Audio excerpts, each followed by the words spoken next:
Good evening, everybody. Welcome to another episode of Outlandish Talmud Stories and Outstanding Life Lessons. Tonight's class is called Eat, Pray, Love, the Jewish Way. So I want to thank Joao and Sharon Weiler for dedicating tonight's class in memory of Joao's father, whose first yard site was a couple of weeks ago. His name is Yosef ben Yonah Zichrono Livracha.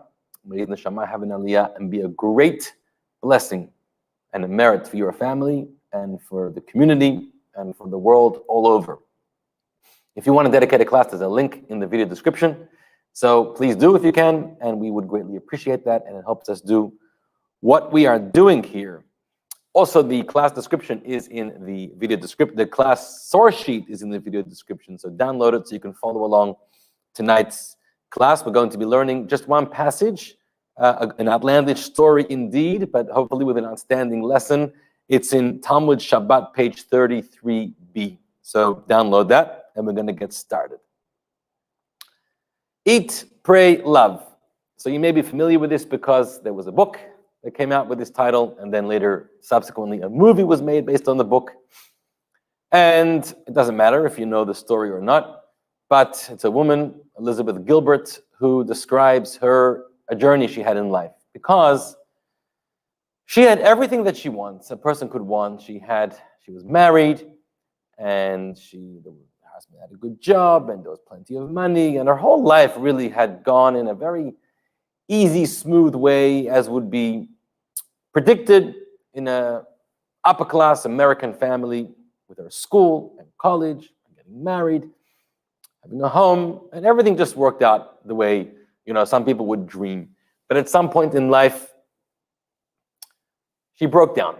She had a bit of a meltdown because the marriage wasn't working out in the end, and then all of a sudden, all of the strongholds that you would expect life to carry for you, all of a sudden started to tear apart. And she had a big awakening, and she asked herself very big questions, like, who am I really?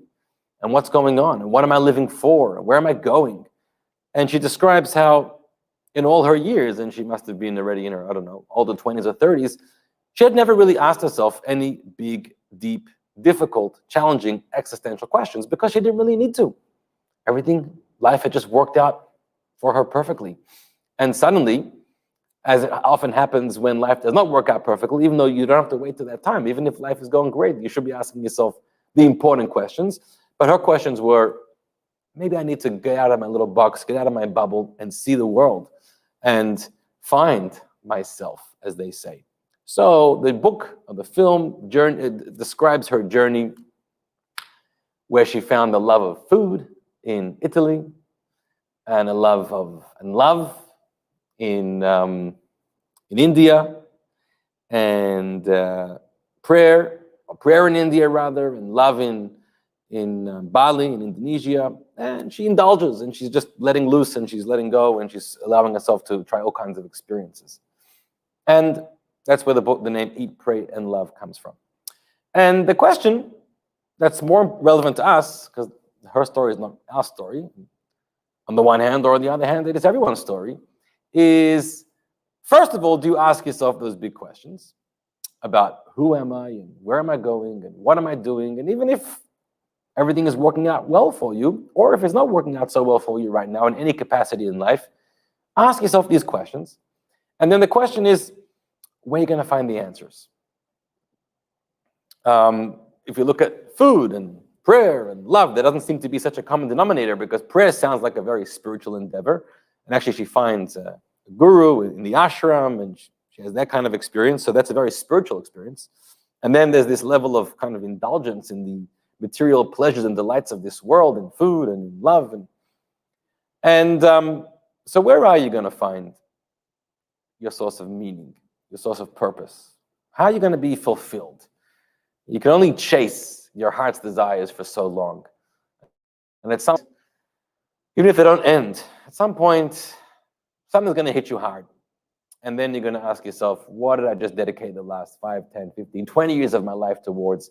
Was there a goal? Was there something that actually was fulfilling? If my life, chas v'shalom, heaven forbid, if my life would end today, what would I leave what kind of legacy, what kind of eternality beyond myself in terms of the spiritual mission and that I lived in this world, or in terms of the impact of my life.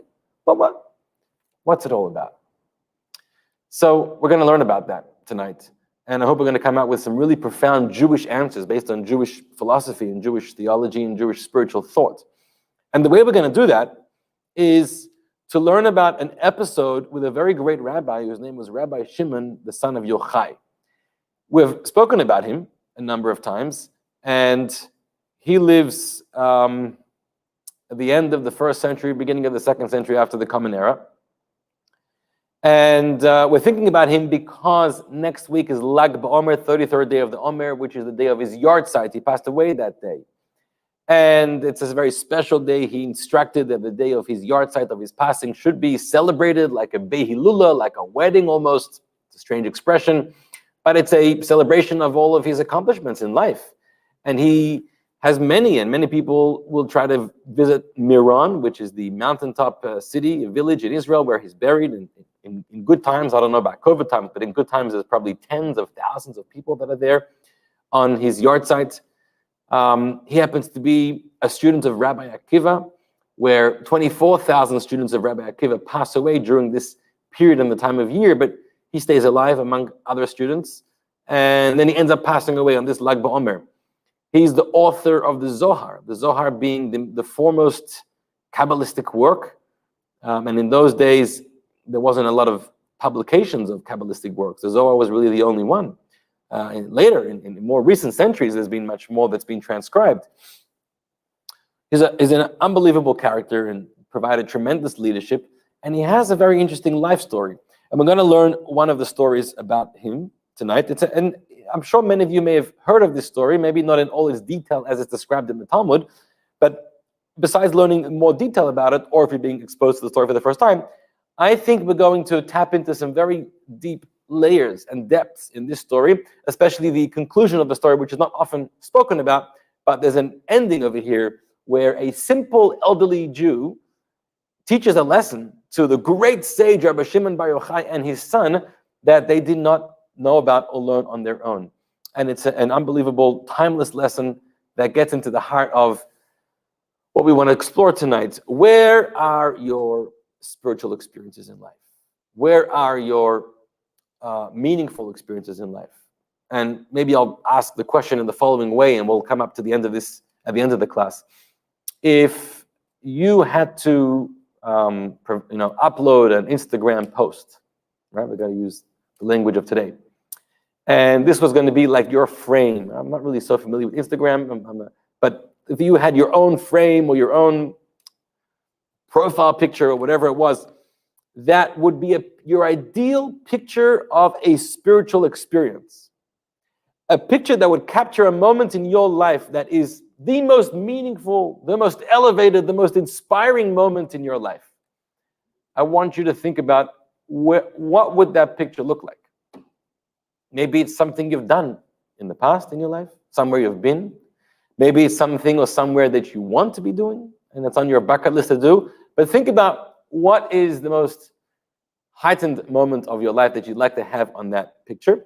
And think about it as we're starting tonight, and we're going to, revisit that towards the end of the class. If I forget, please remind me.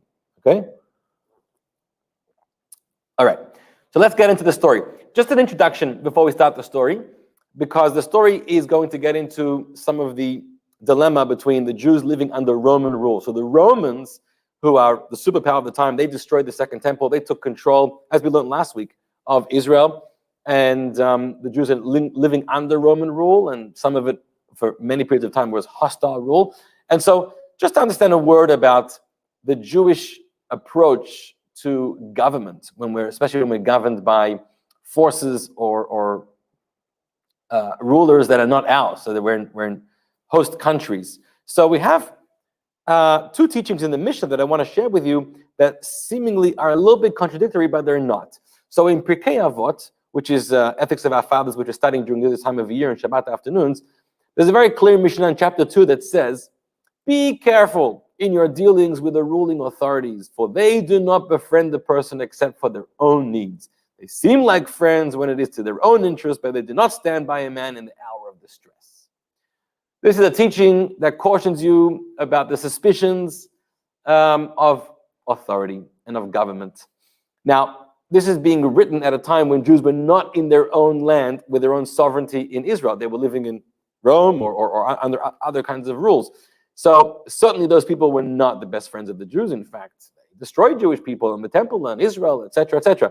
So there was always this cautionary note: be very careful, don't get too chummy, don't have too much reliance on the authority, on the government, because even if they look like your friends, it's because they're just trying to get your votes, but they're not really your friends. Now, I must say that even though this was relevant to Jewish people when they were not under their own sovereignty, this is probably a good cautionary note always about government, even in the great country like ours, America, where yes, we elect our leaders and they're the country of the free, but sometimes our leaders get a little bit, power is very, very manipulating and very consuming, and one thing could be said in the election season to get your votes, and then not necessarily are you the primary goal, your benefits during. Anyhow, so that's an important thing to keep in mind. At the same time, however, it's not like the Torah or the sages were promoting this kind of anarchist ideal, because that's certainly not healthy for society either. In fact, the Talmud teaches and the Mishnah teaches that just like in a sea, the larger fish will always swallow the smaller fish, so too in society, it's very normal for the larger, stronger people to swallow up, devour, kill, control the smaller people, which is why we have to have a government in place. In fact, we pray for the welfare of the government. We do it in the synagogue here every Shabbat. No matter what kind of government, you have to have a government. You have to have a system of authority, because that is what can protect, in some kind of way, the people. So we have to have this kind of authority, but we don't always have the greatest respect, or we have some suspicion of this authority. That's a general comment. Now, more specifically, let's talk about the Romans. The Romans were not our friends. We know that. We learned about this last week. Last week we learned about the three revolts against the Romans, Bar Kokhba, the Jews. So the Romans destroyed the temple. The Romans killed millions of Jewish people. The Romans were not friends of the Jewish people. They outlawed Torah and Jewish life and Shabbat and Torah study and circumcision and festivals, so many things. Now, at the same time, we have this mixed relationship with them, because whilst they destroyed the temple, but they did grant the request of Rabbi Yochanan ben Zakkai at the time to spare the city of Yavne. And he wanted to spare that city so we can rebuild the yeshiva, the Torah academies, and rebuild a flourishing Jewish life there. And they said, no problem, we'll destroy Jerusalem, but we'll give you that city. And evidently, that city, and sparing that and allowing the Jews to rebuild that, really is what saved Jewish life and Torah throughout that difficult passage of time that the Romans allowed for. Similarly, we know that the Romans martyred the 10 great sages. We read about it on Yom Kippur or on Tisha B'Av, a terrible story. They took Rabbi Akiva, Rabbi Chanina ben Tradion, and Rabbi Yehuda ben Bava and others, and they did these public, torturous butchering of them.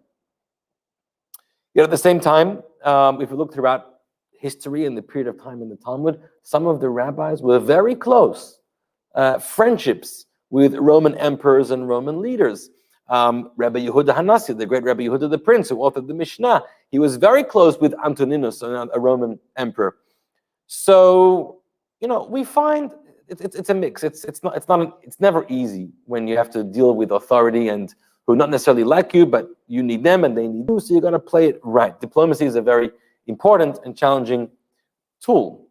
Now, on that note, we're going to get into tonight's story that really is a discussion. You have three rabbis sitting in a cafe, and they're having this discussion about the Romans. What's your opinion about the Romans? Okay, let's read the story. Rabbi Yehuda, Rabbi Yossi, Rabbi Shimon, they were sitting. And then the Yehuda, the son of the converts, a fourth person, was sitting beside them. Rabbi Yehuda opened up and he said, how pleasant are the actions of this nation, the Romans. They established marketplaces, established bridges, established bathhouses. Right? The Romans really were amazing in modernizing society. The way they contributed to technology and to the arts and to science and to so many realms of society, they really took society many, many years forward very quickly. So bridges and marketplaces and bathhouses and all the technology involved and developing society in a way that it's more functional and it provides better services was a tool of the Romans. So after being under Roman control for quite some time. Your city, your lifestyle, your living conditions looked very different than they were before. So Rabbi Yehuda is saying, well, we need to be thankful. We need to be impressed by the efforts of the Romans. Rabbi Yossi was silent. No comment. Rabbi Shimon bar Yochai responded. And he said, he dismissed that praise. Everything that they established only for their own purposes. They didn't have you and me in mind. Don't be so gracious to them. They established marketplaces to place prostitutes in them. Bathhouses to pamper themselves. Bridges to collect taxes from all who pass over them. You're so impressed by a system of laws, Gary says. Yes, the Romans also established a great system of law. You're so impressed by all of these civil services and technologies. You think it's for your benefit? You think that's what the government works for you? The government doesn't work for you. It works for itself. It wants to collect more taxes. It wants to be able to live a more frivolous life, a more immoral life. It wants to be able to systemize, prostitutes and abilities to pamper themselves. We had stories during COVID, right? When they're outlawing salons and bathhouses and massage parlors to be open, and then the leaders go in there and have their own services. You think they work for you? They work for themselves. They don't deserve any praise, says Rabbi Shimon bar Yochai. Now, this Yehuda, son of converts who was sitting there, he was very intrigued. This is an interesting conversation, the different views among the rabbis. And so he went and he related the conversation to his household. Now, in that conversation, whatever went on should have stayed there. Right? The problem is when he talked, the walls are listening, and there was a mistake made. He didn't mean any ill intention, but he went and told his brother, his mother, his wife, he told over what happened in the cafe that day. So once you let it out, it continues to spread. And word about this conversation about Rabbi Yehuda, who praised the Romans, Rabbi Yossi, who said no comment, and Rabbi Shimon bar Yochai, who came down very harsh against the Romans, eventually it was heard by the monarchy. The Romans found out about this. They ruled and they said, Yehuda, who elevated the Roman regime, shall be elevated and appointed as the head of the sages, the head of the speakers in every place. Yehuda became known as Rosh L'chol HaMadabrim, the head of all speakers. What does that mean? He was given a special title of nobility from the Romans, that wherever he was in an upper class. People had to respect him, even by Roman authority. Rabbi Yossi, who remained silent, he has to be exiled, and he was sent from his home in Judea to the north to the city of Tzipori in Galilee. So he was exiled there, although he eventually actually built a whole academy there, and the Sanhedrin was moved there, so he made that into a bit of a center around himself, but originally that was a place of exile for him. And Shimon bar Yochai, who denounced the government, the verdict was, he shall be killed. So now there's a death sentence hanging over him. So what does he do? Rabbi Shimon bar Yochai and his son Rabbi Elazar, they went and they hid in the study hall. They were hiding from the Romans. Every day, Rabbi Shimon's wife, who took great care of him with great sacrifice, she would bring them bread and a jug of water, and they would eat. However, when the decree intensified, and now he's afraid he's not hiding well enough, Rabbi Shimon said to his son, women are easily impressionable, and therefore there is room for concern lest the authorities torture her and she reveal our whereabouts. I don't know if it's just women. I think a lot of people would give in after such torture, but anyhow, they were concerned that this is not a very good hiding place. So we have to hide deeper and better, and him and his son, they went and hid in a cave. With no plans for how long they're going to stay there. And if you're in a cave, and now probably he didn't even tell his wife where they're going to hide, because the whole point was nobody should know where they are. How are you going to survive? The elements in a cave, all by yourself. So the Talmud says a miracle occurred, and a carob tree was created for them, as well as spring water. So they had a diet of water, fresh water that flowed through there, and carobs. Many people eat carobs on Lag BaOmer as a commemoration for Rabbi Shimon bar Yochai, by the way. It's interesting, why the carobs and the water? So first of all, there's a commentary that says that the carob tree was actually a miracle within a miracle, because creating the carob tree out of nowhere was a miracle. But actually the Talmud says, I don't know the science behind this, but the Talmud says that it takes 70 years for a carob tree to grow and produce fruit. Now, I looked up on Google today, And I discovered that it takes about 6 to 7 years for a carob tree to grow its fruit. So I don't know what it means, 70 years, but maybe it's a certain kind of tree, or maybe it's metaphoric, but it takes a while. But here, the day they get there, there's a carob tree ready to grow fruit, growing fruit. So that was a miracle within a miracle. Now, just another interesting point about the carobs and the water. So in Hebrew, it's charub and mayim. Charub is the carob, mayim is water. And the first letters, this is one of the commentaries, right? The first letters of mayim is mem, and the first letters of the carob, the charub, is ches. Mem ches. Mem ches is 48. And the Mishnah says there are 48 paths to acquiring Torah. You can look in the Mishnah, the 48 steps you need to take in order to be successfully acquire the knowledge and the experience of Torah. So what do they do for those 12 years? We're going to now discover they really spend 12 years immersed in studying Torah. So they have the water, they have the carob. Now it says also they would remove their clothes and sit covered in the sand up to their necks. They would study Torah all day in that manner. At the time of prayer, they would dress, cover themselves, and pray, and they would again remove their clothes afterwards so that they would not become tattered. So they're here for the long haul. They don't have to be here. They have one pair of clothes with them. That's it. You need this thing to last. If you're going to wear this every day, it's going to wear out pretty soon. So they decide they're not going to wear their clothes. On the other hand, it's not respectful to sit naked, and you can't study Torah or pray if you're naked. You have to be covered. So they immerse themselves in the sand, in the ground. And so they're covered by sand a whole day and a whole night, pretty much. That's how they live. And their bodies are covered, and they're studying Torah a whole day. When it came to prayer, they would come out and put their clothes on, pray, and then take them off after prayer. Why would they do that? Not as a modesty issue, because they were already modest. They were covered by the sand. They would do that simply because it's an important lesson from here. When you pray, you put on special garments to pray. Prayer garments. When you go to talk to the king, right, that's what the law, Jewish law is, that you're coming off the street from work, from the gym, and you're in your t-shirt, you're in your shorts, you're in your flip-flops, whatever you're in. It's not the best thing to roll into shul like that and pray. If you go into shul, put on a respectable shirt, a pair of pants, shoes, a cap. Some people put on a jacket, a hat, a gartel. You put on something that puts you in the mode of prayer to talk to the king. So they would put on their clothes. They sat in the cave for 12 years. Now, what were they doing in the cave for 12 years? So we already said that they were studying Torah. We have a tradition that Elijah the prophet, Eliyahu Hanavi, visited them every day and taught them Torah. We have another tradition that it's during those 12 years that Rabbi Shimon bar Yochai, through his study, but also through his divine foresight, his Ruach HaKodesh, and his spiritual experiences, he actually composed the work, the Kabbalistic work of the Zohar during those 12 years in the cave. It's just him and his son for 12 years, living in the sand, eating carob, and drinking water. Think about that for a moment.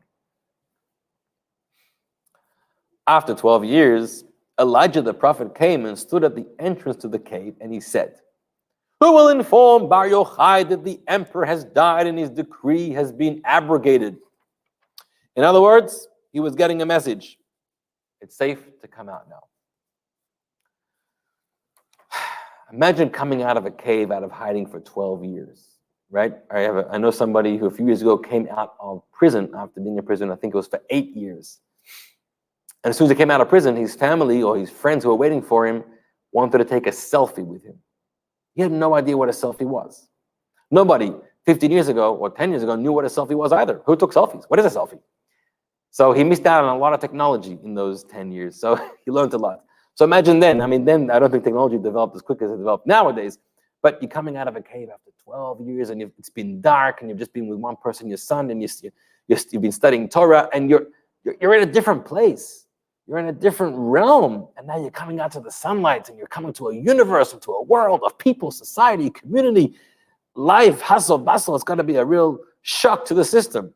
Well, it was a shock to their system, not just in a sort of convenience way or in a practical way, but even from a very spiritual way. And we're going to find out what happened now. They emerged from the cave, and they saw people who were plowing and sowing, working on the land, farmers. And Rabbi Shimon bar Yochai said, how could it be? These people abandon the eternal life of Torah study and engage in temporal life for their own sustenance. What are you doing? You mean you're not studying Torah a whole day? I've been studying Torah for 12 years. That's all that's important in life. He calls it Chayei Sha'ah, which means eternal life. Torah it gives you eternal life. It is the core principles and truths of life. Instead, what? You're plowing a certain land, so you're going to grow plants, you're going to grow an apple and a potato, which you'll eat, and then tomorrow the plant's going to get ruined, and you have to plant it again. Like, what are you doing with your life? You're wasting your time farming or whatever it is that you're doing, and you should be studying Torah a whole day. And so he was so disappointed and so disheartened that the Gemara says that every place that Rabbi Shimon and his son, Rabbi Elazar, directed their eyes at, and they saw this person and this activity, and they were not impressed with this and not impressed with that, and because of their spiritual energy, that place was immediately burned. It was zapped. I don't know if the people literally were burned or died, this is not clear what happened, but somehow their gaze, now remember, they're like two angelic beings coming out of heaven almost, because they had a heavenly experience inside the cave. They were seeing Elijah the prophet every day. They were studying the deepest spiritual truths. They were perhaps entering into different worlds and in their meditations and all kinds of, and now they come into this very physical world and they're just zapping everything. They're just destroying and zapping whatever they see around them. Think about just the imagery, the eyes, those laser beams. I don't know how it worked. But all of a sudden, God gets very angry with them. A divine voice emerged and said to them, "Did you emerge from the cave in order to destroy my world? Return to your cave. Shimon by Yochai, Elazar, how dare you? Go back to the cave. You're of no asset. You're of no benefit coming out of the cave. You're destroying everybody. Get back into the cave." So they go back into the cave for another 12 months. 12 months is a time frame in general we find when someone or something needs to go through a transition of change. So 12 months is the magical number. It's like an entire year. So every day and every cycle and every season, you've been through it all, the cycles of the year. And if you're trying to change a habit, get into a new habit, on a diet, a change of lifestyle, 12 months is the time you should give yourself to really make it real and genuine. So for example, when God wanted to destroy the world or cleanse the world by the flood, he made it rain for 40 days and 40 nights, but the flood waters remained on the world, on earth for 12 months, the Torah says. So 12 months was required to sort of cleanse the world from its immorality and theft and all the people from before, and to start a world anew. So 12 months is this kind of important number. 12 months of rehab. Okay? So now after 12, and then we're told also that when a soul goes to heaven after it dies, and if the soul needs some cleansing, it's not ready to go straight into heaven, it's going to go into Gehenom first. So the maximum amount of time is a 12-month cleansing. That's like the most intense cleansing for the dirtiest of souls. And then eventually, by 12 months, every soul has made it out of Gehenom and is sitting in heaven. Again, 12 months. So after 12 months, they say to themselves, the judgment of the wicked in Gehenom lasts for 12 months maximum. Surely their sin was atoned in that time. So we've been here for 12 months. Hopefully we've reconsidered everything going on in our lives and in the world around us. Maybe we're ready to come back out. So a divine voice indeed emerged and said to them, emerge from your cave. Come out. They emerged. Everywhere that Rabbi Elazar would strike, Rabbi Shimon would heal. Right? It sounds like Rabbi Elazar, the son, was not healed yet, meaning he was still walking around striking. He wasn't liking it if he just saw people wasting their time with menial activity and not studying Torah a whole day. He would strike. But his father, Rabbi Shimon, who had been repaired the way God wanted him to, he would bring healing to the world. Rabbi Shimon ben Yochai turned to his son, Rabbi Elazar, and he said, my son, you and I suffice for the entire world. You and I, we'll dedicate our lives to full-time Torah study, and that will bring the blessing and the healing that the world needs. We're going to explain all this in a moment. We're going to try to at least. Let's just finish off the last passage. As the sun was setting on Shabbat Eve, they saw an elderly man who was holding 2 bundles of myrtle branches, like 2 rose bouquets, running at twilight, running home. So they said to him, what have you got over there? So he said, I'm buying these flowers for my wife in honor of Shabbat. Right? Buying flowers is not a modern invention. Already here in the Talmud, he was buying flowers or myrtle branches for his wife. So they said to him, why 2 bundles? Why 2 bouquets? Why not 1? So he said, 1 corresponds to Zachor and 1 corresponds to Shamor. In other words, when it comes to the mitzvah of Shabbat, there's 2 versions in the Torah because it was given in the 10 Commandments, right? Now the 10 Commandments are written twice in the Torah. Once when it happened in the portion of Yitro, God gave us the Torah, and then in the book of Deuteronomy, Moses in the portion of Vayet Hanan repeats to the Jewish people the 10 Commandments as they were given 40 years earlier.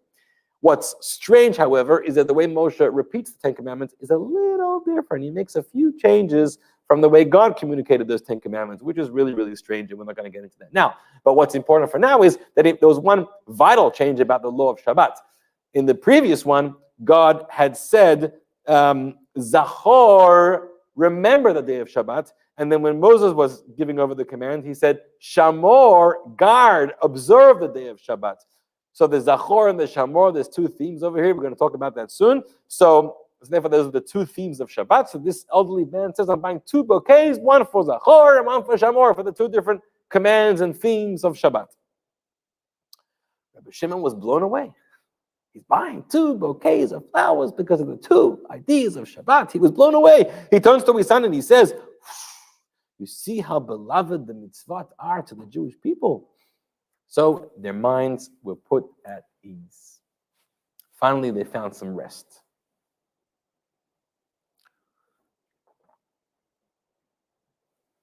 Following? Quite a story, huh? What's going on over here? What's going on that Rabbi Shimon and Rabbi Lazar, what do they experience in the cave? They come out of the cave and they're so intolerant of everybody else. And then God says, well, get back into the cave. And now they have to go through a learning process. What is it that they're learning? What is their worldview changing? What is their worldview? How does it change?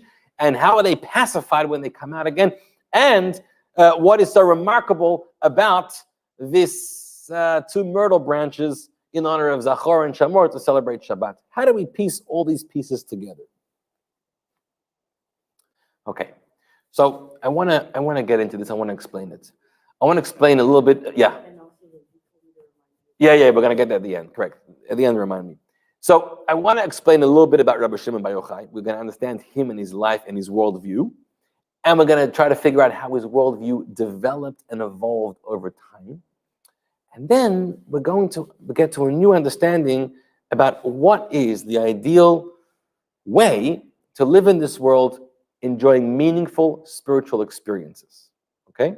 And this is a very Jewish view. So it's important for us to discuss this. First of all, you should know something about Rabbi Shimon bar Yochai. Rabbi Shimon bar Yochai was a person, as the Talmud describes, he was Torato emunato, which means his life was Torah. He's not somebody who showed up for an hour class. He's not somebody who would dedicate a couple hours in the morning or in the evening. He's somebody that every living, breathing, awake moment of his life, he studied Torah. And he probably did not sleep too much as well. This is a very unique thing. Not many people are like this. Many people will learn some Torah, but then enjoy some other activity and a little golf and a little conversation and a lunch meeting, and etc. But he had none of that. He was Torata umnato. So much so that he once said something very peculiar. He said, and this is a quote from the Jerusalem Talmud. He said, had I been present at Mount Sinai at the time the Torah was given to Israel, I would have asked God to create for humans 2 mouths. One mouth that can always be studying Torah, and the other mouth to take care of our needs. We need to breathe, we need to eat, we need to drink. And he was bothered that he has to waste time from Torah study for breathing, for eating, for drinking, for whatever it is. I wish I had a separate mouth to feed myself like a catheter or something, and this mouth could be studying Torah a whole day. That's what he wanted. In the end, he says, you know what, the truth is I changed my mind. You know why? Because humans have such a difficult time controlling just one mouth. The stuff that goes in and the stuff that comes out. We have such a hard time controlling one mouth. Imagine if God gave you 2 mouths. It would be impossible. You would be out of control. You can never, one is plenty. Okay. Now, here is the original worldview of Rabbi Shimon bar Yochai, and he had a major dispute with one of his colleagues. His colleague was Rabbi Yishmael. And they were dealing with a certain contradiction in the Torah. Because one verse in the Torah says, Lo yamushu mitoch picha. One verse in the Torah says, this book, these words of Torah, shall never depart from your mouth. Meaning, always, always be engaged in studying Torah. And when I say studying Torah, I want to just explain, we could be a little looser over here. It's a spiritual pursuit, whether it's Torah study, whether it's prayer, whether it's meditation. Always be immersed in a spiritual experience of prayer and Torah study. That's one verse. A second verse in the Torah, God says, I'm going to give you the land of Israel. When you enter into Israel, you're going to build your land, you're going to build your homes. You're going to harvest your crop, you're going to gather your crop, and it describes a lifestyle. And so the question is raised, hold on a minute. This lifestyle that God's describing, where farmers working the land, collecting our harvest, didn't the other verse say that we're supposed to spend our entire lives and all our wake hours studying Torah and praying? Which one is it? Are we going to be people like Rabbi Shimon bar Yochai wanted, studying and praying all our spare moments? Or are we going to be people of the world, working and pursuing careers and hobbies and other kinds of entertainment? Which one is it? So Rabbi Yishmael gave a resolution, and he says, it's both. In other words, you have to have both. You have to dedicate time every single day to study Torah, to prayer, to highly, overtly spiritual experiences. But you also have to dedicate time every day to working. Okay, there's no free lunch in this world. You can't just fold your arms and think that God's going to make it rain down upon you the manna from heaven. The manna from heaven only came in the desert. Once you go into Israel, the manna stops. You want something to eat? You got to go out and you got to plant it. Go out and work. Make a living. You'll buy food for yourself. You have to give clothes to your children. You have to build a house, whatever it is that you need. You have to have both, says Rabbi Yishmael. Rabbi Shimon bar Yochai argued. He said, absolutely not. Not at all. You have to dedicate all your wake hours to studying Torah and praying. Nothing else. How is that possible? How are you going to eat? How are you going to get clothes? How are you going to build a house? How are you going to live life? How are you going to support your family? So you know what Rabbi Shimon bar Yochai said? He said, well, here's how it works. When you are studying Torah and when you're praying as you should, and you're fulfilling the will of God, then all of the activities and work that needs to be done in your life will be done by others. It's going to happen on its own. Your house will be built, your clothes will be provided, your food will be, it'll happen on its own. You don't have to worry about it. And if it's not happening on its own, that means you're not praying properly, you're not studying Torah properly, then you're not fulfilling the word of God. He sets up a very strange model. Don't worry about life's necessities. They'll happen on their own. You just focus on praying and studying Torah a whole day. That was his worldview. That's what he expected from everybody.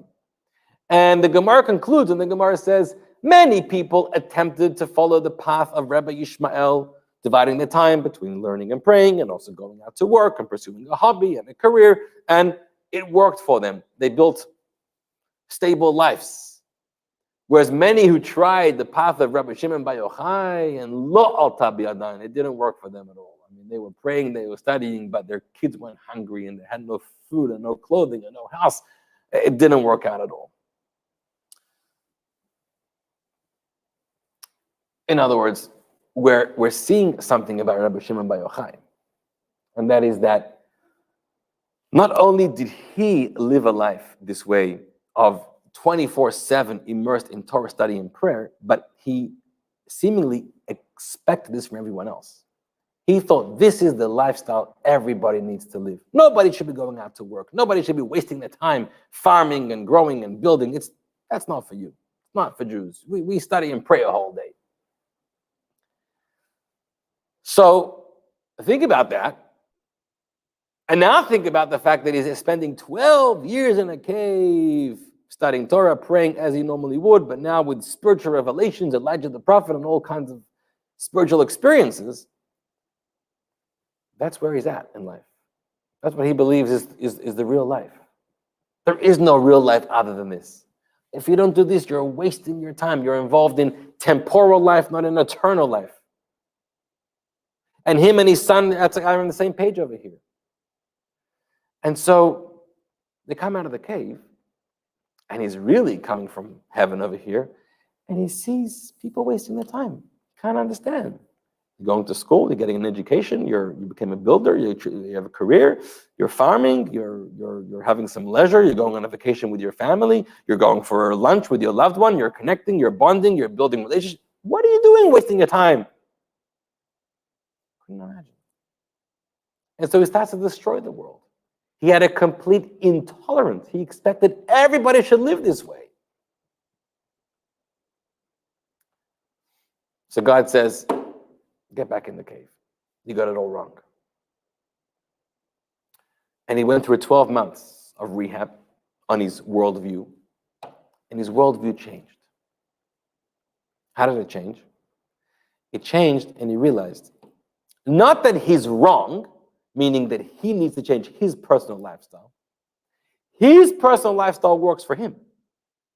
But it's not to be expected and set as a standard for everyone else. Maybe for him, he could be that unique person that studies and prays a whole day. But he has to recognize that it's important for everyone else to dedicate part of their day and their life to the menial affairs of life. That's what life is all about. You need to work. You need to go out there. You need to be active. You need to build this world. You need to nurture your family. You need to build a safe and prosperous life for yourself. Now,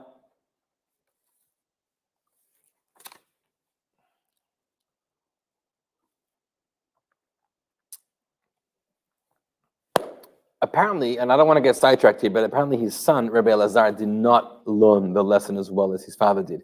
So we see that in the Talmud, because the Talmud says wherever Rabbi Elazar would cause damage, would strike, Rabbi Shimon would come and heal.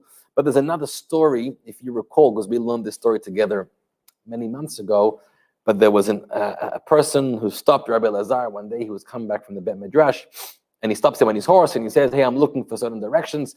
And Rabbi Elazar turns to this person and he says, whoa, you are a super ugly person. Who made you so ugly? The guy was taken aback. Rabbi's talking to him in such a weird way. So he says, don't ask me, go to my creator who made me. I didn't make myself. And there's a whole story there in the end that Rabbi Elazar asks for forgiveness, and he comes up with a whole teaching. You should always be soft like a reed and not firm like a cedar tree. So he learns the lesson in humility. But that whole reaction, how ugly you are, what's going on over there? So the commentaries explain, he wasn't talking about his physical ugliness, he was talking about his spiritual ugliness, which means he looked at him and he said, I'm coming from the Bet Midrash, from the study hall, I'm studying Torah a whole day, I'm part of this elitist crew, and who are you? You're a person, you're a farmer, you work in the field, you're a peasant, you're like, what are you even talking to me? You don't even have a right to talk to me. You know who I am. So he is still intolerant of the lower class of society, but his father is not. His father has learned his lesson. And the lesson is that a life for most people is a life that's a blend between literally the day, the hours in our day are a blend between the spiritual experiences of prayer and study, and also being active in this physical world with all the different kinds of errands and jobs and careers and activities that we need to do or we want to do. Now, I want to offer now 3 different ways to understand this blend. This blend of what we call, in Hebrew, it's called Torah im derech eretz. Torah with living a life of Torah, together with Torah study, together with a life of derech eretz, which means following the way of the world. The way of the world is to get an education. The way of the world is to get a job. The way of the world is to spend time with family. The way of the world is to take your children to a park. The way of the world is to go out for a dinner with your loved one. The way of the world is to spend some leisure time and to go and take a vacation once in a while. It's the way of the world. You have to have Torah study and live the way of the world. Why? How do we explain that? And here are 3 levels of understanding this. Okay? You ready for this? 3 levels. Number one is that we live this way, and this is the correct balance and model in life, because from a practical point of view, it is what makes most sense, and it's what works. Like the Mishnah teaches, Im ein kemach, ein Torah. If there's no flour, there's no food, you're not going to have any Torah study. Im ein Torah, ein kemach. If there's no Torah study, you won't have any flour. You have to have both. If you don't have food on your table, you're going to be hungry. You're not going to succeed in Torah study. So you have to study Torah, of course. But if you just study Torah, you're not going to have any food on your table. You can't have one or the other. You have to have both. A healthy physical life allows you to live a healthy spiritual life. A healthy spiritual life allows you to live a healthy physical life. It's just a matter of practicality. You are a composite of soul and body in this world. Your soul nurtures your body, and your body nurtures your soul. If you have a strong, healthy body, you take care of yourself physically, you'll have a strong chance of living a healthy spiritual life. If you don't take care of your body physically and you neglect it, well, you're never going to have a healthy spiritual life. And vice versa. You have to have a healthy spiritual life to live a healthy physical life. And if you don't take care of your spiritual life and your sense of inspiration and meaning and filling your mind and your heart with important things, then your physical life also is not going to be worth much, and it's going to wear you down. We know already today how much mental and spiritual and emotional health can affect your physical health as well. You have to have both. In fact, here is a quote from the Shulchan Aruch, the book of Jewish law, and it says as follows. It says, the first things in the day, you should be studying Torah and praying first thing in the day. And then it says, after you finish praying and after you finish Torah study, you should go to your work, because any Torah that does not have work with it will end up becoming null, and it causes sin, because the poverty will remove from him the knowledge of the Creator. Nevertheless, you should not make his work primary, but rather temporary, and his Torah permanent. And through this, both will be sustained. Shulchan Aruch says something interesting. You have to have work and you have to have Torah. But at the same time, as was described by Rabbi Shimon by Yochai earlier in the Talmud, Torah should always be considered Chayei Olam, eternal life. And your work and your physical activities should always be considered Chayei Sha'ah, more temporal activities. Meaning, let's think about what it means. There are certain things in life that you throw yourself into. You are fully invested, right? There are things in life that you switch your phone off so nobody should disturb you. And then there are things in life that you're doing and you have to do, but your phone is still on and you're ready to be disturbed and you wouldn't mind taking a lunch break, and you do. Choose which one's which. So the Shulchan Aruch says, your Torah study, your prayer, take that really seriously. Don't just spend time, but put your heart and soul into that. Make that into your most precious, deepest moments of your day. Even if it's short, even if it's for half an hour, but make it quality time. Turn your phone off. Nobody can disturb you. You have a meeting with God. You have a meeting with the Torah. Then you're spending 8 hours in the office. Okay, spend your 8 hours, but don't get married to those 8 hours. It's okay if somebody disturbs you. If it's okay if somebody calls you because they need some help, or someone needs to talk to you and get something off their chest for 5 minutes, or a colleague wants to go out for coffee or for lunch. Don't take your work so seriously. Work as much as you need to support your family, but take it less seriously. You don't have to make it as quality time as you should your Torah and Tefillah time. But people have it the opposite nowadays. Nowadays, during davening, maybe somebody can't even show up. And if they show up, they're for sure on their phone answering work emails during the prayers. But imagine during business, you ask them to make a prayer, or you can't disturb them. So their business becomes their eternal life. That's when they can't be disturbed. And their Torah study time, they don't mind shaving 5 minutes here, shaving 5 minutes there, coming late, leaving early, because that we don't take so seriously. So the Shulchan Aruch says it's the other way around. You have to have both, but it's the other way around. If you look at the way the Jewish people were designed, the 12 tribes lived all over Israel, and each tribe had their different sort of skill or their resource and what they contributed to society. There was one tribe that was called Yisachar. The one tribe of Yisachar were the Torah students, were the scholars, were the people that studied Torah and taught Torah to the rest of the nation. All other 11 tribes worked for a living. Zevulun lived on the coast, so they were in charge of the piers, and the ports and the ships, and every other tribe had other resources and oil and minerals and animals, whatever. Fine, everybody else worked. In the model of Jewish life, 1 out of 12, so 10%, 8%, 7% of Jewish people are the ones that are the scholars and study Torah all day. They're the teachers. And then we turn to them with our questions and studying Torah from them. 90% plus of people have to live a normal life. You have to work. That's how it goes. There's a very famous Midrashic teaching that says that God promised Abraham to leave your land, leave your birthplace, leave your homeland, leave your parents, and go to a land that I'm going to show you, I'm going to give you as a gift. He wasn't told which land it was. So the Midrash describes that on his journey, he looked at the people of Aram Naharaim. He looked at the people of somewhere in Mesopotamia, and he saw their lifestyle. And most of their days were spent eating and drinking and partying and being frivolous. And he said about them, I hope that's not the piece of land that God is giving me and my descendants. I don't want to have to do anything with such people. Then he arrives in Israel, and he sees people working hard. They get up at dawn, and they go to their fields, and they're working, and they're plowing, and they're harvesting, and they're sowing till nightfall. And he looks at those people, and he says, I hope this is the kind of land that God's going to give us. So that's the Midrashic teaching. And he bases it on a verse. The verse says, Adam la'amal yulad. The person is born to work.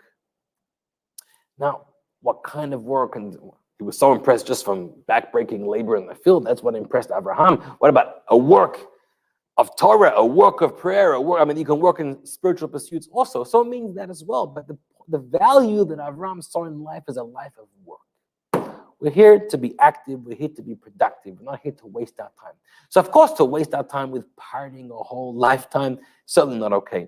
But even if it's not even okay just to be immersed a whole day in spiritual, holy prayer and Torah study, that's not for most people.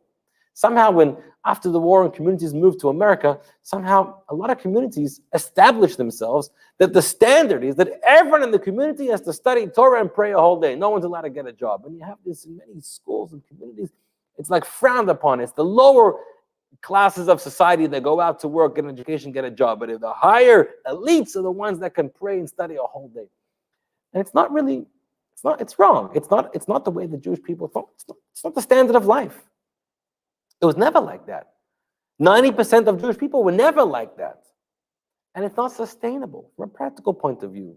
You had families that moved after the war from the old world, they came to America. So the first generation, they worked very hard and they were very savvy, and a lot of them made a lot of money.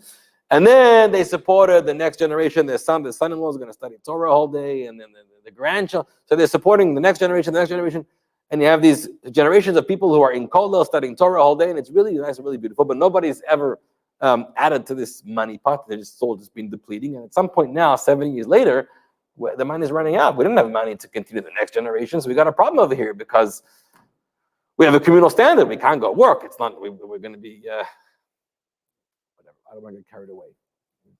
But anyhow, point is that's not a sustainable model. The sustainable model and the healthy model is every day allocating time to prayer, of course.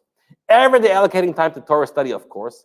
But every day being productive in working for a living and earning a livelihood, and spending time with your family and taking your children out to a park and going on a family lunch or a family vacation or on a trip or exercising or taking care of your health or eating a decent.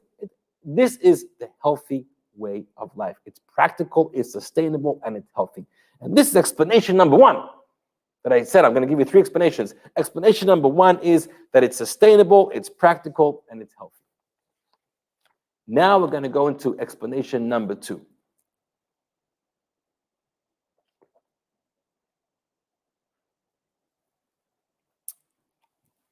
A couple comments coming in over here. First of all, strong soul, strong body, strong soul. Yes, that is the formula. Thank you. That's exactly the way it works.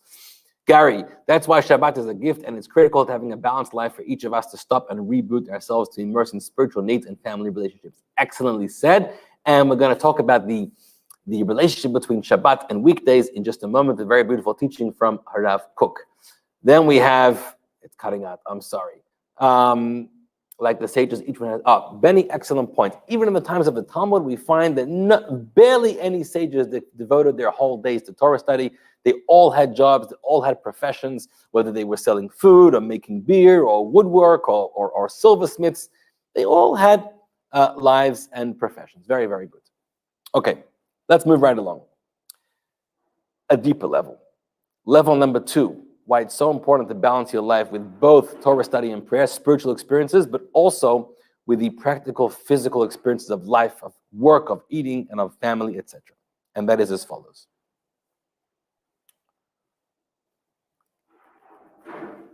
Let me read for you a quote from the Shulchan Aruch, the book of Jewish law.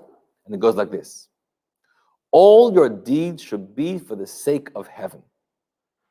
Even matters that are voluntary, not mitzvah matters, such as eating, drinking, walking, sitting, standing, sexual relations, conversation, and all bodily requirements. One should consider all of them as service of your Creator or as a medium that will contribute towards that service. This means that even if one is thirsty or hungry and eats or drinks for his enjoyment, that is not commendable. It is not commendable. But he should have in mind to eat and drink what is necessary for his survival, so as to be able to serve his Creator. In other words, there's a bit of a premise that was mistaken. And the premise was that when you're involved with Torah study, with prayer, you're active in a meaningful spiritual experience. When you take time away from that for your work, for your eating, for your drinking, for your exercising, for your sexual relations, for your bodily requirements, you are no longer involved in a holy spiritual experience. The question is that okay? Is that not okay? So we first said before, well, it has to be that way because that's the only sustainable way of life. Now we're saying much more. The premise is mistaken. Actually, your bodily experiences, your physical experiences, your mundane experiences can also be holy experiences. Because they can be done l'shem shamayim, they can be done for the sake of heaven. They can be done to nurture and elevate your holy life. Let's talk about eating and drinking. You can eat and drink because you're a glutton. You love food. So, you ever get a spare moment? You eat. You're always looking for a new recipe just because you love food. Okay. So your food is just a very, to be honest, an animalistic kind of craving. It doesn't elevate you as a human being. It's just you're reacting to your very animalistic physiological urges. Or you can approach food in a different way. I eat to keep me healthy. And when I'm healthy, in mind, in heart, in body, I have energy. I have intellectual energy. I'm awake, I'm alert. So now I can study Torah. Now I can pray. Now I can go do a mitzvah. Now I can be available to somebody because I have the energy and the sustenance that I need to do that. Oh. So your eating and your drinking was for the sake of doing a mitzvah. Exercising is the same thing. Any physical experience could be the same thing. Sexual experiences for the sake of, let's say, a mitzvah. What's the mitzvah? Because there's a mitzvah to have children. So you elevated it. You took a regular mundane experience and you said, but I'm not going to do this just because I want to indulge in the materialistic elements of this experience just to derive pleasure. That's an animalistic way of doing things. That's a very base, primitive way of doing things. I'm going to engage in these pleasures or in these activities to benefit a mitzvah, to make me into a healthier person, to make me into a more productive person, to make me into a person that's refreshed and that's invigorated, and now I'm able to better serve God. So this is the second level. It's a new view on how we, maybe you're spending 8 hours in the office every day. Maybe you're spending half an hour in the gym every day. Maybe you need half an hour of reading quiet time. Maybe you're spending time with your children. Maybe you're going for a walk. Maybe you're going for a run. Everything you do, you can look in one of two ways. You can look at it as just a pursuit of the material pursuit that you have. Or you can look at it as a way to support and strengthen you in doing a mitzvah and in studying and in praying and doing a holy act. All your deeds should be for the sake of heaven. That's level number 2. And that, by the way, if you live that way, it changes your whole life. I mean, just talk about food and drink, for example. A lot of people struggle with food. I'm not talking about people with severe disorders, because that's a real struggle that they need a lot of help. But even just regular, people are putting on weight or don't have the energy to exercise or the interest. When you change your model of how and why you're eating and drinking, it literally makes you physically healthier and then spiritually healthier. Because it'll define what kind of food you eat and how much. Quantities are so important. So if I'm eating because I enjoy the material pleasure, I'll keep eating. I won't stop. If I'm eating because I want to sustain my body in order to be able to do a mitzvah later and be available and help somebody or pray or study, I'm only going to eat that which is beneficial for me. I'm not going to eat any more. Then it becomes harmful for me. So this worldview totally shapes the way we structure our life, the way we engage in these materialistic pursuits is such an important thing. Of all our actions should be for the sake of heaven.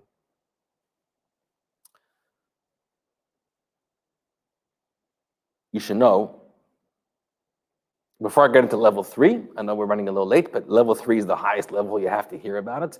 But I want to share one more thing, a very sensitive idea. We're talking about holiness. Who's a holy person? So I want you to think about this.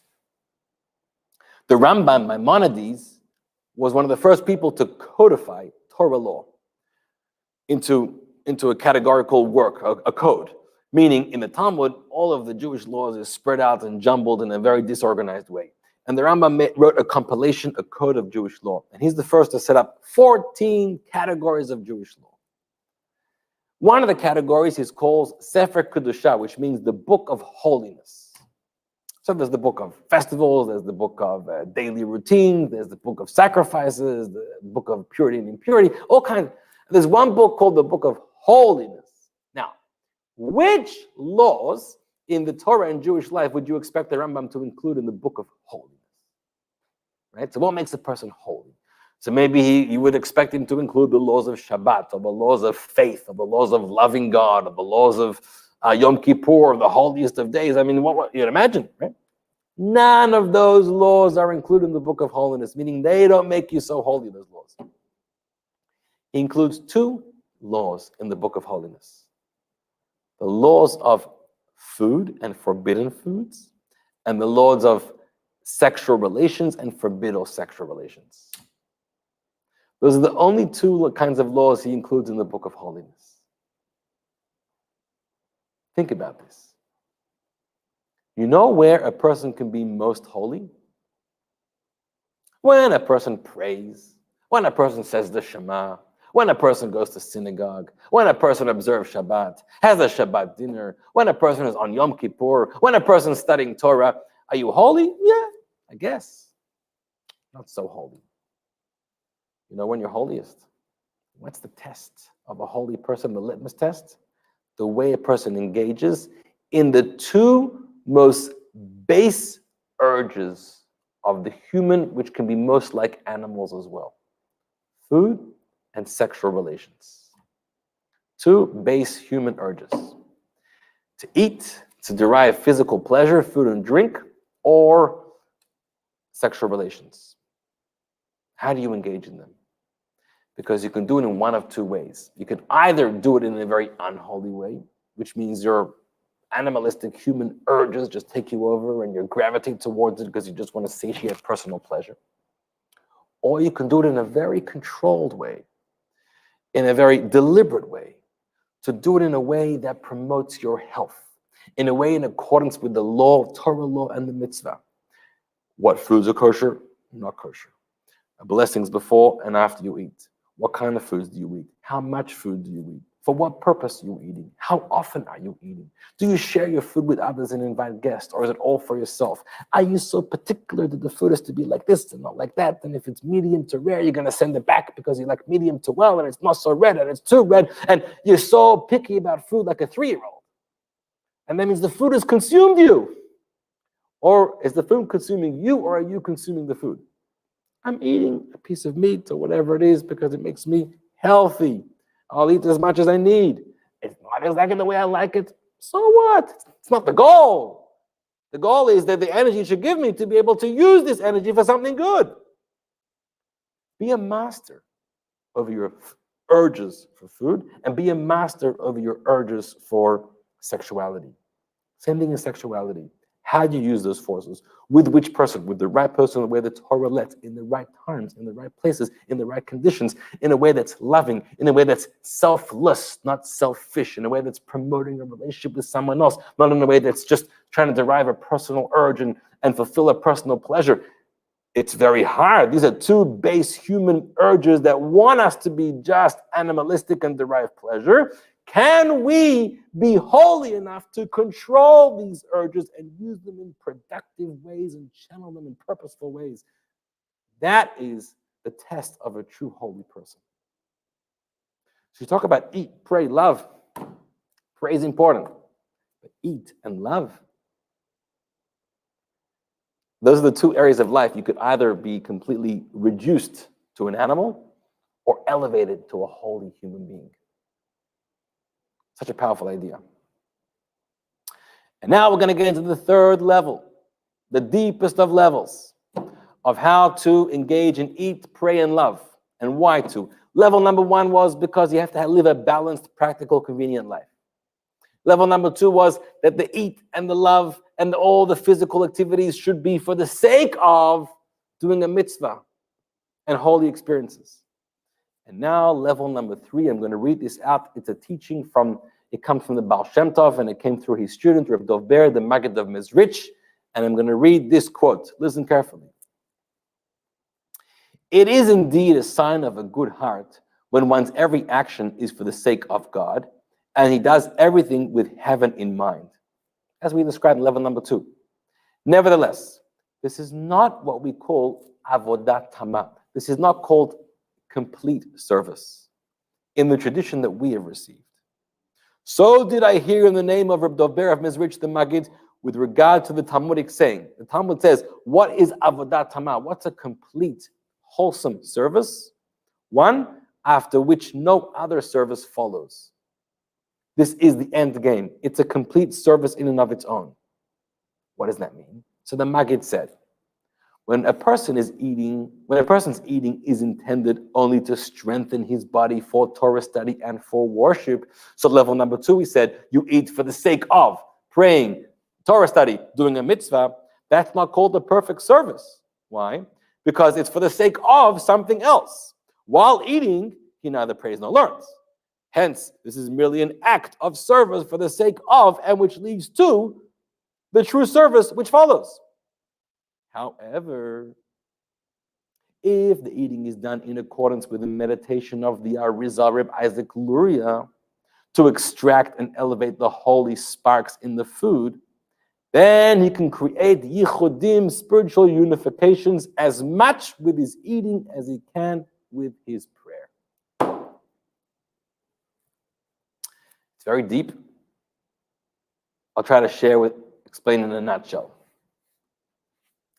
Even what we explained earlier, where you do your physical activities, you earn a parnasah, you have a career, you have a job, you eat, you sleep, whatever it is, for the sake of living a life that you can now study Torah and do a mitzvah. So that the physical activity is in itself the holy experience, but it's for the sake of a holy experience. And it elevates it, but it's not the ultimate.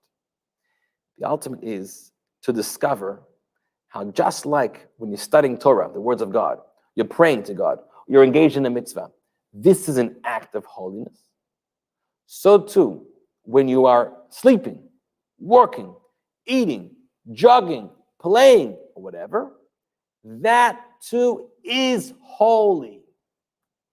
How can that too be holy? It's not just leading to a holy act, but it in itself is holy. How is that? So he brings here a very important concept that the Arizal introduced. It's called Birur HaNetzotzot, which means the purification of the sparks. In a nutshell, the Arizal teaches that when the world was created, many sparks from higher worlds which shattered and fell into this world. And they're hidden in this world. And it's the role of human beings to find these sparks, to elevate them, and to restore them back to their original place. And that's the kind of repair and fixing we have to do in this world. And so these sparks could be in the most strangest of places, remote places. It may be in the food. You have a food item over here. And in this food is a spark of God. For sure, there's a soul of God in the food. Nothing can exist without God. So there's a soul of God, there's an energy of God energy that is making the food be, making an animal be, making the table, making anything be.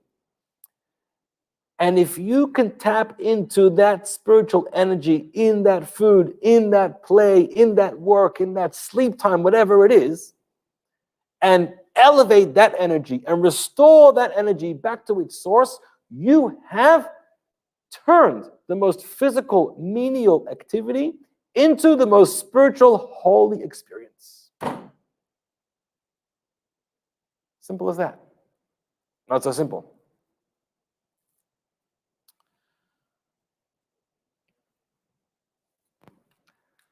We make a mistake, we human beings, because we think we understand things, but we don't understand things so well. We think that when you're doing something that looks and feels holy, you're closer to God. And when you're doing something that looks and feels very materialistic, you're further from God. Who decided that? You think God is more spiritual than he is physical? He's not. I'm saying he could be a she, but it's God. God is neither physical nor spiritual. God created the physical and the spiritual. It's a mistake to call God spiritual, like it's a mistake to call God physical. He created both entities. God is neither. God is nothing. Nothing that we know about. We have no words to describe God. So how do you get close to God? Why do you think that when you're praying or when you're on top of a mountaintop meditating, you could be closer to God than when you are eating your dinner or playing with your child or spending a loving moment with your loved one, with your spouse, or sleeping and rejuvenating? Why do you think so? That's a mistake. The very physical act could be just as holy and just as bringing you close to Hashem as the most seemingly spiritual acts. Nowhere does it say that prayer is closer to God than eat or love is. It's not true. Now, we have to be very careful about this, because when we eat and when we love and when we play and when we work, we could feel very disconnected. That's our problem. We're seeing these activities as non-spiritual activities, as non-godly activities. We make this mistake. We create these barriers. We create the distance. And we see prayer or Torah study as activities that are close to God. We have to stop making that mistake. We have to be able to see deep into this world and see deep into our lives and see deep into the way God created everything in the world. And just like when we pray or we study, we feel close to Hashem because we're doing something that we feel is holy and nurturing our soul and getting us more connected to Hashem. We have to have greater vision to see that every single detail and aspect and activity of our lives is also a part of God's world, is a part of the life that God gave us. And if we do it right, and if we do it the way that it's purposeful and deliberate and the way God intended for us to do in life, then it too is making us close with Hashem and one with Hashem, like on Yom Kippur, praying in the holiest moments of your life. That is the truth of the matter. That is not easy, but it's real. So getting back to eat, pray, love. I don't know that this woman in this film or this book found holiness in eat, pray, love. Something tells me she didn't. That she was just trying to escape. If you're trying to escape, you never find holiness. Holiness is not in escaping. Holiness is in immersing. Holiness is in reframing everything in your life. You may think, oh, I have to tear myself away from prayer, from Torah study, because my wife is asking me to spend half an hour with the kids. Oh, yeah, I'm wasting my time. Wasting your time? That half hour with your children, the half hour fixing something in the house, banging in a nail, repairing something, taking the car to the mechanic, driving to work, spending time in the office, whatever it is, you could frame what it is. You could look at it as a waste of your time, as a meaningless activity, or you can look at it as this is part of life in God's world. This too is a godly activity. This too is the purpose of your life. Do it with as much intention and as much energy and as much focus as you would when you're praying or you're studying Torah. That's the secret to life.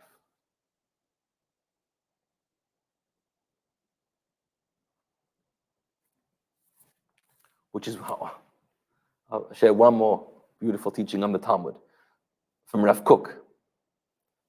Rav Kook says, look in the story now. Rabbi Shimon Bar Yochai comes out to the world, and finally he's convinced, the person farming, the person working, I get it. That too is a good person. My way of life of studying Torah all day is not for everybody. You have to do some of that also. I get it. But when did he learn his real lesson? He meets an elderly, simple person running before Shabbat with 2 bouquets of flowers in his hand, bringing flowers to his wife. So when the older Rabbi Shimon Bar Yochai would not appreciate that. He went to a store and he bought flowers. Flowers, who needs flowers? You're wasting your time, you're wasting your money. Beautifying a home, what are you wasting time on decor? Just study Torah. Huh? And now he starts to appreciate it. I get it. Flowers beautify a home, strengthen a relationship, shalom bait. Beautifying a home is a very important thing. It elevates the status of how you feel and your children when you've been growing up in the home. It's very, very important. But then he gets deeper. And why 2 bouquets of flowers? So the guy says, one's for Zachor, one's for Shamor. So Rav Kook explains, Zachor and Shamor, the 2 themes of Shabbat, are 2 opposite themes. Shamor, observe the Shabbat, is the laws, the prohibitive laws that God gave us. This you shall do or not do in order to guard the Shabbat. You can't do this and you can't do that. This is the laws or the guidance that God gives us, what we should not do in order to observe the holiness of Shabbat. Zachor is the other way around. Zachor is the things that we human beings should do in order to bring holiness into Shabbat. The way we should respect and find pleasure and honor the Shabbat. In other words, Shamor represents what the kind of holiness that God brings to the universe. And Zachor represents the holiness that humans contribute to the universe. From above or from below.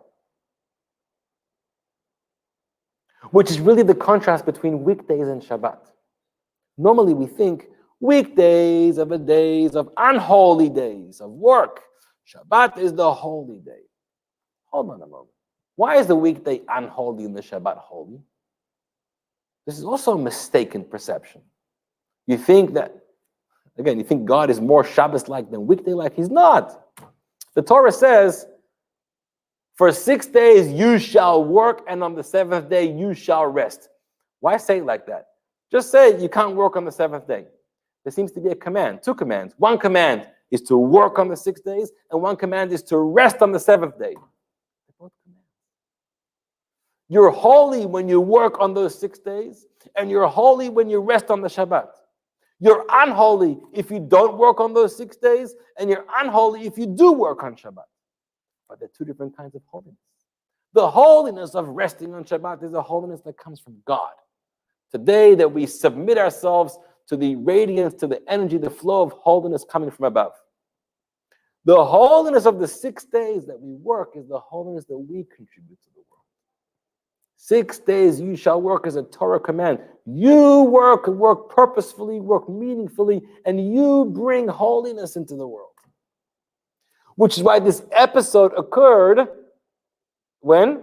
Before twilight, Friday evening, it said. He called the person, right? What is twilight on Friday evening? It's when the weekday is ending and the Shabbat is beginning. You have the weekday and the Shabbat time zones are kissing each other. You have the sanctity of the weekday, which is human activity, sanctity. And you have the sanctity of Shabbat, which is God activity. And this is the time where they merge together. And this is where Rabbi Shimon Bar Yochai is learning his lesson in life. He's seeing a person who's not engaged in Torah study and in praying and in spiritual pursuits, but is going and shopping for flowers for Shabbat. And he's thinking, is this okay? Is this a normal thing? And the guy says, yeah, absolutely. Don't forget, there's Shamor and there's Zachor. There's 2 sources of holiness in life. There's godly holiness of praying, studying, or suspending yourself to God, but there's also the activity, human activity of human life, physical activity, which can also be holy. 2 bouquets of flowers, right at that point when the weekday and the Shabbat kiss and merge with each other. And then Rabbi Shimon Bar Yochai said, you have taught me something I never knew. I never understood or saw the sanctity of the weekday, the sanctity of physical life, material pursuits. I never understood that. You have taught me this lesson.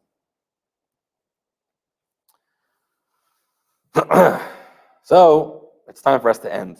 There's so much more I wanted to talk to you about, but we'll have to save it for another time. So now, getting back to our first question, if you had to Instagram a moment that is your most holiest, spiritually elevated, inspiring moment in the world, in your life, what would that picture be? Where would you be in the world?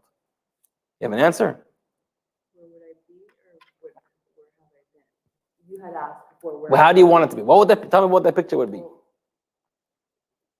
Where I was one time I was in Colombia, and we were in the mountains, and we were just helping out like campesinos, and like they were showing us like the way that they did things, and it was just a really cool experience. So in Colombia, in the mountains. Beautiful. I hope to be there one day. Sounds special. And where I would hope, what the picture I would want would be,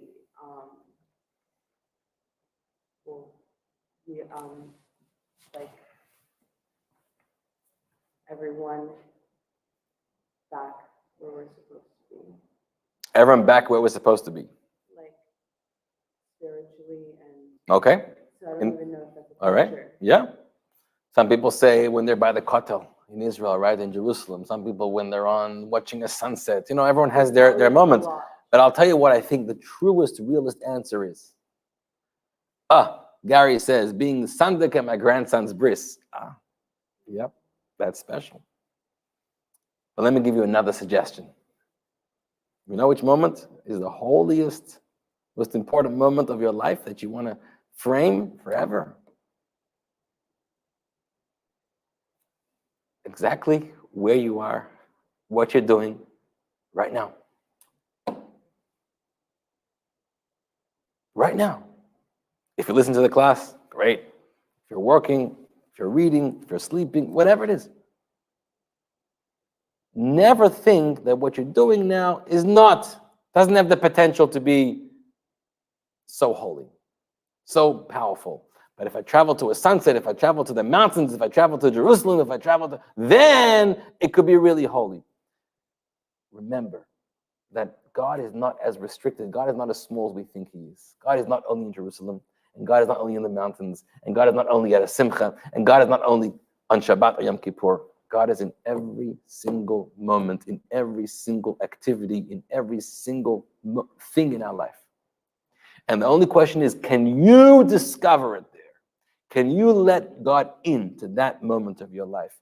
It could be taking your kids to school in carpool, or getting them dressed, or bathing them, or it could be finishing a deadline, or sending an email, or being involved with something really frustrating in the office, or whatever it is, or it could be spending a moment with your spouse, or taking your family out for dinner, or meeting up with a friend, or anything. Of course God is there.